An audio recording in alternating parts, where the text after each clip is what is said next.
জানিয়ে দেব গুরুত্বপূর্ণ আপডেট বাংলা সংবাদ। শুরুতেই সংবাদ শিরোনাম, পরে বিস্তারিত। ভারতে পালিয়েছেন বিপ্লব সরকার। এরপর জানিয়ে দেব 6 বিশিষ্ট নাগরিককে সংস্কারের দায়িত্ব দিলেন ডক্টর ইউনূস। আরও জানিয়ে দেব ভারত সহ প্রতিবেশী রাষ্ট্রের সঙ্গে সুসম্পর্ক চায় প্রধান উপদেষ্টা।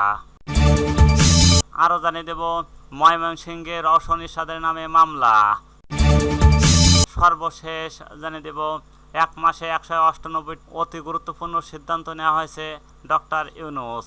এতক্ষণ শুনছিলেন সংবাদ শিরোনাম, এবার বিস্তারিত। তার আগে অনুরোধ থাকবে আজকের এই ভিডিও সম্পর্কে আপনার মূল্যবান মতামত। ভিডিওটি ভালো লাগলে লাইক, কমেন্ট ও শেয়ার করে সবাইকে দেখার সুযোগ করে দিন। ভারতে পালিয়েছেন বিপ্লব সরকার। লালমনিরহাটের পাটগ্রামের দহগ্রাম সীমান্ত দিয়ে পাচারকারীদের সহায়তায় অবৈধভাবে ভারতে পালিয়েছেন ঢাকা মেট্রোপলিটন পুলিশের যুগ্ম কমিশনার বিপ্লব কুমার সরকার।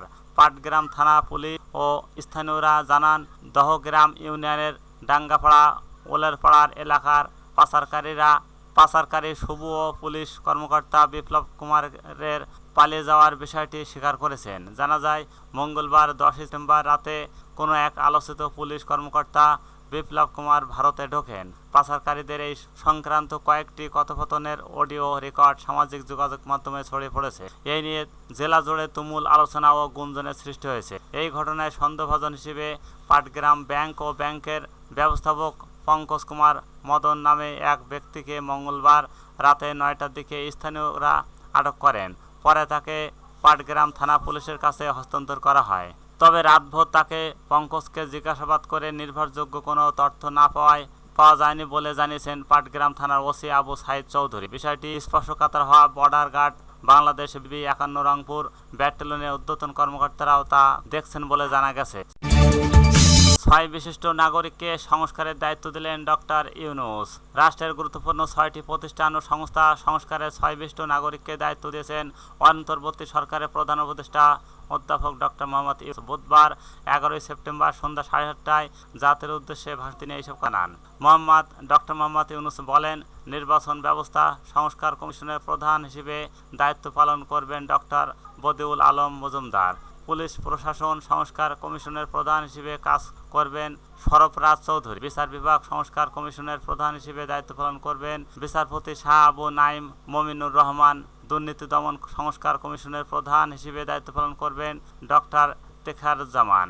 জনপ্রশাসন সংস্কার কমিশনের প্রধান হিসেবে আব্দুল মঈদ চৌধুরী। সংবিধান সংস্কার কমিশনের প্রধান হিসেবে ডক্টর স্বাধীন মালিক ও দায়িত্ব পালন করবেন। তিনি আরও বলেন, আমরা যেহেতু জনগণের ভোটাধিকার, জনগণের মালিকানায় বিশ্বাস করি, সেহেতু নির্বাচন ব্যবস্থার উন্নয়নে আমাদের সংস্কার ভাবনায় গুরুত্ব পেয়েছে। আমরা মনে করি নির্বাচনের নামে সংখ্যাগরিষ্ঠতায় একাধিপত্য ও দুঃশাসন মানুষের উপর চাপিয়ে দেওয়া বা এর মাধ্যমে এক ব্যক্তি বা পরিবার বা কাছে সকল ক্ষমতা কক্ষিগত করে রাখা কোনো ক্রমেই গ্রহণযোগ্য নয়।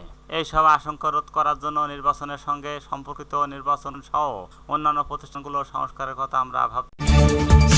ভারত সহ প্রতিবেশী রাষ্ট্রের সঙ্গে সুসম্পর্ক চায় প্রধান উপদেষ্টা।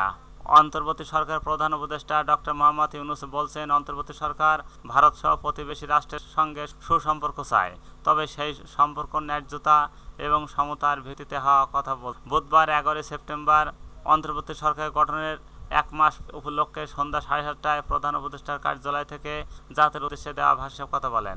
প্রধান উপদেষ্টা ডক্টর ইউনূস বলেন, যে সমস্ত দেশের সরকার প্রধানের সঙ্গে আমার টেলিফোনে যোগাযোগ হয়েছে তাদের মধ্যে রয়েছেন ভারতের প্রধানমন্ত্রী নরেন্দ্র মোদী এবং পাকিস্তানের প্রধানমন্ত্রী শেহবাজ শরীফ। আমরা ভারত সহ প্রতিবেশী রাষ্ট্রগুলোর সঙ্গে সুসম্পর্ক চাই।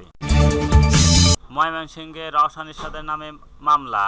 জাতীয় সংসদের সাবেক বিরোধী দলীয় নেত্রী ময়মনসিংহ 4 সদর আসনের সাবেক সংসদ সদস্য রওশন এরশাদ এবং সাবেক জেলা প্রশাসক মুস্তাকিম বিল্লাহ ফারুকীকে আসামি করে ময়মনসিংহ আদালতে মামলা দায়ের হয়েছে। মামলায় অজ্ঞাত আরও 12 জনকে আসামি করা হয়েছে। 1 মাসে 198টি অতি গুরুত্বপূর্ণ সিদ্ধান্ত নেওয়া হয়েছে ডক্টর ইউনূস। অন্তর্বর্তীকালীন সরকারের প্রধান উপদেষ্টা ডক্টর মোহাম্মদ ইউনূস বলছেন, দায়িত্ব গ্রহণের এক মাস বিভিন্ন মন্ত্রণালয় ও বিভাগে 198টি অতিরিক্ত বিষয়ে সিদ্ধান্ত নেওয়া হয়েছে।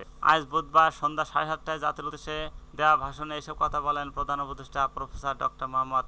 প্রধান উপদেষ্টা বলেন, অতি স্বল্প জনবল নিয়ে দাপ্তরিক কার্যক্রম শুরু করা হলেও প্রথম দিকে বিভিন্ন মন্ত্রণালয় ও বিভাগ থেকে পাঠানো বিবিধ প্রস্তাব বিষয়ে দ্রুত গতিতে এবং আইনগত সব বাধ্যবাধকতা মেনে সিদ্ধান্ত নেওয়া হয়েছে। গত এক মাসে বিভিন্ন মন্ত্রণালয় ও বিভাগ 198টি অতি গুরুত্বপূর্ণ বিষয়ে সিদ্ধান্ত। জনপ্রশাসনের 135 জন অতিরিক্ত সচিব, 227 জন যুগ্ম সচিব ও 120 জন উপসচিবকে পদোন্নতি প্রদান করা হয়েছে।